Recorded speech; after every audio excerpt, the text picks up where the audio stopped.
ನಮಸ್ತೆ. ಇವತ್ತು ನಾನು ನಿಮಗೆ ಯೋಗದ ಮಹತ್ವವಾದ ಭಾಗಗಳನ್ನ ತಿಳಿಸ್ಕೊಡ್ತಾ ಇದ್ದೀನಿ. ಅದು ಯಾವ್ದು ಅಂದ್ರೆ ಜ್ಞಾನ ಯೋಗ, ಭಕ್ತಿ ಯೋಗ ಮತ್ತೆ ಕರ್ಮಯೋಗ.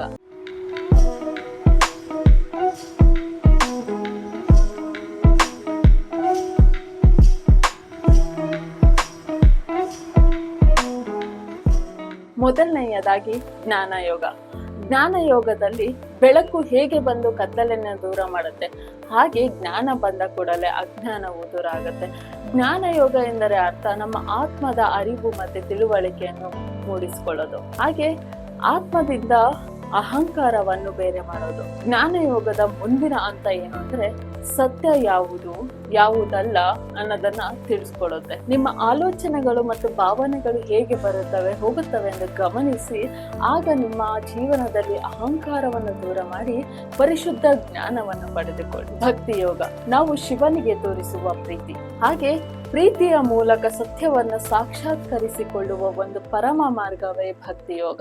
ಮನುಷ್ಯರನ್ನು ತನ್ನಂತೆ ಕಾಣುವುದು, ಹಾಗೆ ಸಕಲ ಜೀವಿಗಳನ್ನು ದೇವರಂತೆ ಕಾಣುವುದು ಭಕ್ತಿ ಯೋಗ. ಯೋಗಿಗಳು ಹೇಳ್ತಾರೆ, ಜೋರಾಗಿ ಜಪ ಮಾಡುವುದರ ಮೂಲಕ ಹಾಗೂ ಮಂತ್ರಗಳನ್ನು ಹೇಳುವುದರ ಮೂಲಕ ನಾವು ಭಕ್ತಿಯನ್ನು ತೋರಿಸಬೇಕಿಲ್ಲ ದೇವರಿಗೆ. ಬದಲಾಗಿ ನಮ್ಮ ಆತ್ಮದಲ್ಲಿ ಶುದ್ಧ ಮನೋಭಾವನೆಯಿಂದ ದೇವರನ್ನು ಪ್ರಾರ್ಥಿಸಿದರೆ ನಾವು ದೇವರಿಗೆ ಭಕ್ತಿ ಸಲ್ಲಿಸಿದ ಹಾಗೆ.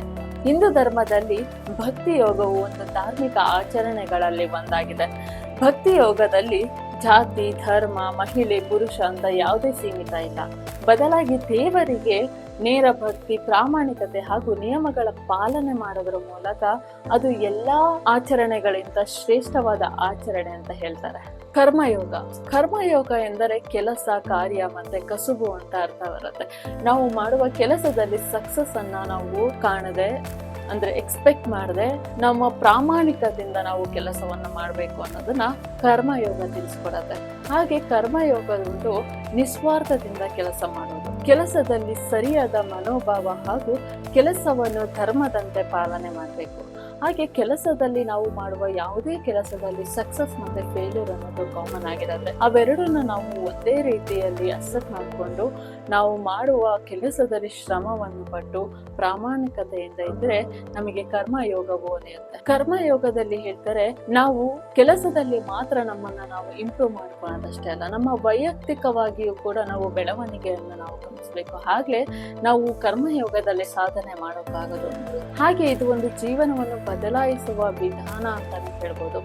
ಹಾಗೆ ನೀವು ಯಾವ ಯೋಗವನ್ನು ಪಾಲನೆ ಮಾಡ್ತೀರಾ ಅಂತ ಕಮೆಂಟ್ ಸೆಕ್ಷನ್ ಅಲ್ಲಿ ಕಮೆಂಟ್ ಮಾಡಿ. ಅಂಡ್ ಇಷ್ಟೋ ತನಕ ನಾನು ಕೊಟ್ಟಿರೋ ಇನ್ಫಾರ್ಮೇಶನ್ ನಿಮಗೆಲ್ಲ ತುಂಬಾ ಹೆಲ್ಪ್ಫುಲ್ ಆಗಿರುತ್ತೆ ಅಂತ ನಾನು ಅನ್ಕೊಂತಾ ಇದ್ದೀನಿ. And thank you so much. ಧನ್ಯವಾದ.